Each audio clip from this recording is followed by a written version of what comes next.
તો હવે સમાચારોના વચ્ચે હાલ એક મહત્વના અને મોટા સમાચાર સામે આવી રહ્યા છે। રાજકોટથી જણાવી દઈએ, રાજકોટમાં મહિલા અનામત બિલ મુદ્દે કોંગ્રેસની પ્રેસ કોન્ફરન્સ યોજાઈ છે, જ્યાં બહેનોના સપના ભાજપ તોડી રહી છે તે પ્રકારનું તેમને આક્ષેપો કર્યો છે। પ્રગતિ આહિરે કહ્યું છે અને બિલ અમલમાં મોડું કેમ, કોંગ્રેસે સવાલ ઉઠાવ્યા છે।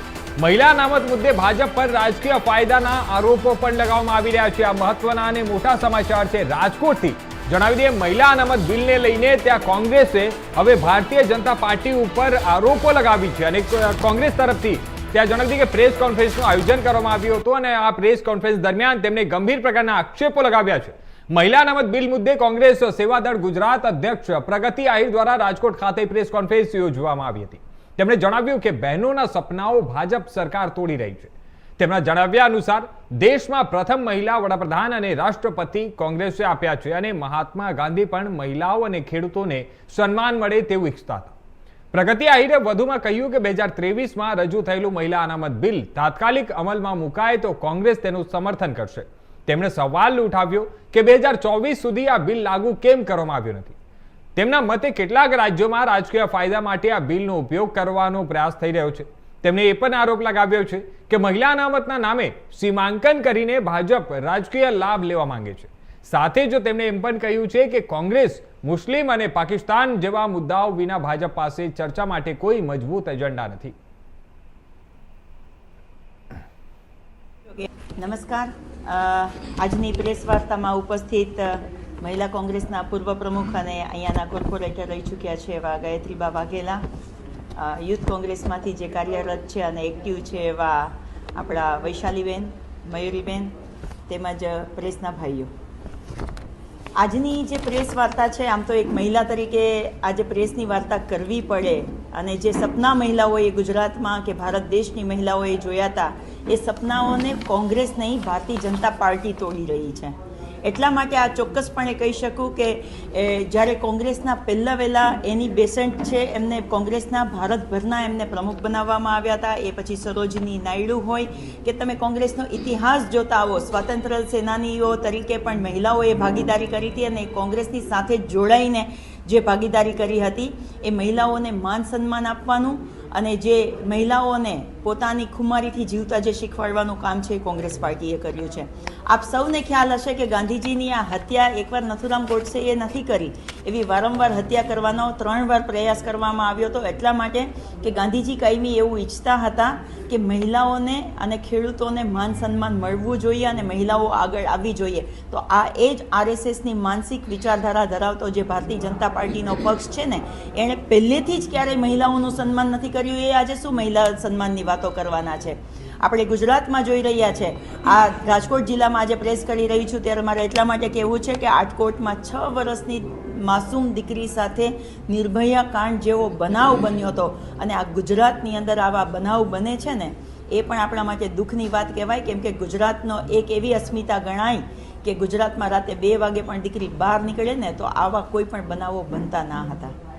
કાલે પ્રધાનમંત્રીજીએ આવી અને એમણે કહ્યું કે 8:30 વાગે હું સંબોધન કરીશ દેશને।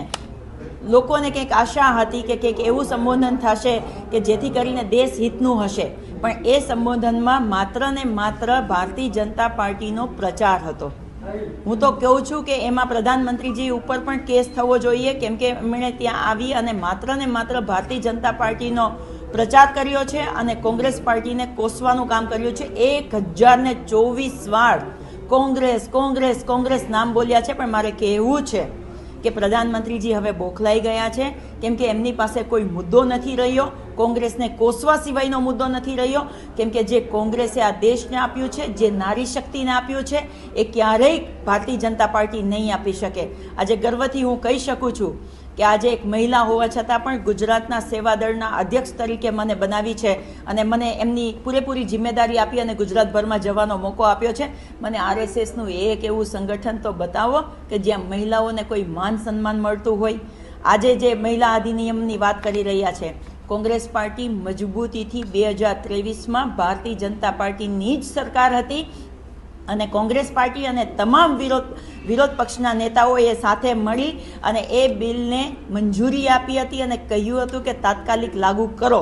પણ ભારતીય જનતા પાર્ટીની જો સારી મંશા હોય તો 2024માં સુધીમાં એ બિલને લાગુ કેમ ના કર્યું? અને અત્યારે ટીએમસી, ડીએમકે, કાલ આપ સૌએ પણ એ સંબોધન જોયું હશે, કેમ કે તમિલનાડુમાં ઇલેક્શન ચાલે છે, બંગાળમાં ઇલેક્શન ચાલે છે, અને એમનો ફાયદો લેવા માટે જો બિલ પાસ કરવામાં આવતું હોય તો વિપક્ષ કોઈ દિવસ સાથે નથી. એમાં વિપક્ષની માંગ છે કે તમે આ બિલને અત્યારે જ અમે એટલા માટે અત્યારે પણ સમર્થન આપવા માટે તૈયાર છે, જો તમે આ બિલને તાત્કાલિક રૂપે લાગુ કરો અને 33% જે મહિલાને અનામત આપવાની વાત છે એ અનામત આપો તો. પણ એ લોકોની શરતો છે, મહિલાઓને ખાલી બિલ પાસ કરી અને મહિલાઓના વોટ લઈ લેવા છે, પણ એ શરતો લાગુ કરી દીધી છે કે સીમાંકન થશે અને વસ્તી ગણતરી થશે પછી અમે આ બિલને લાગુ કરશું. એનો મતલબ એ છે કે જેવી રીતે પ્રધાનમંત્રીજીએ ગુજરાતમાં એવું કહ્યું હતું કે મારી બહેનો તમને પ્રોબ્લેમ થાય તો તમે મને પોસ્ટકાર્ડ લખજો, ₹1 પોસ્ટકાર્ડમાં હું તમારી સાથે પહોંચી જઈશ. એવી જ રીતે આ મહિલાઓને ગુમરાહ કરવા માટેનું બિલ લઈને આવે છે. તો એમાં કોંગ્રેસ પાર્ટી એટલા માટે સાથ ના આપે કે આવનારી મહિલાઓની પેઢીમાં મહિલાઓ એમ ના કહે કે વિપક્ષમાં તમારી પાસે મજબૂત જોર હતું, તમે શા માટે આનો વિરોધ ના કર્યો? તમે જો વિરોધ કર્યો હોત તો આજે મહિલાઓને આ ભોગવવું ના પડે. એટલા માટે કોંગ્રેસ કહી રહી છે. આપણે સૌને ખ્યાલ છે કે અત્યારે તાલુકા પંચાયત, જિલ્લા પંચાયતમાં 50% મહિલાને અનામત મળે છે, અને એમાં પણ ઓબીસી અનામતની જ્યારે વાત આવી હતી ત્યારે આ જ ભારતીય જનતા પાર્ટીએ એમનો વિરોધ કર્યો હતો કે ઓબીસી અનામતને કાઢી નાખવાનું છે. ઓબીસી માટેના આંદોલનો થયા, વિરોધ પક્ષે આંદોલન કર્યા કે બધાને એમનો હક મળવો જ જોઈએ. અને આજે ચૂંટણી મોડી આવી છે એનું પરિણામ એ છે કે જ્યાં સુધી હાઈકોર્ટે ફટકાર ના લગાવી ત્યાં સુધી આ સરકાર ના માની અને આજે ફરીથી અનામત મળ્યું છે. ત્યારે આપણે જોઈએ છે કે સ્થાનિક સ્વરાજની ચૂંટણીમાં મહિલાઓનું કેટલું બધું આજે મહત્વ થયું છે. ઓબીસી મહિલા હોય તો ત્યાં ઓબીસી મહિલા જ ફોર્મ ભરી શકે, એસસી મહિલા હોય તો એસસી મહિલા કે એસટી મહિલા હોય તો એસટી મહિલા જ ફોર્મ ભરી શકે.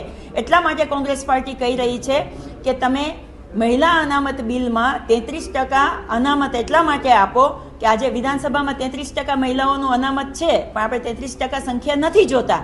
આપણે લોકસભામાં પણ 33% અનામત છે, પણ ત્યાં આપણે 33% મહિલાઓની સંખ્યા નથી જોતા.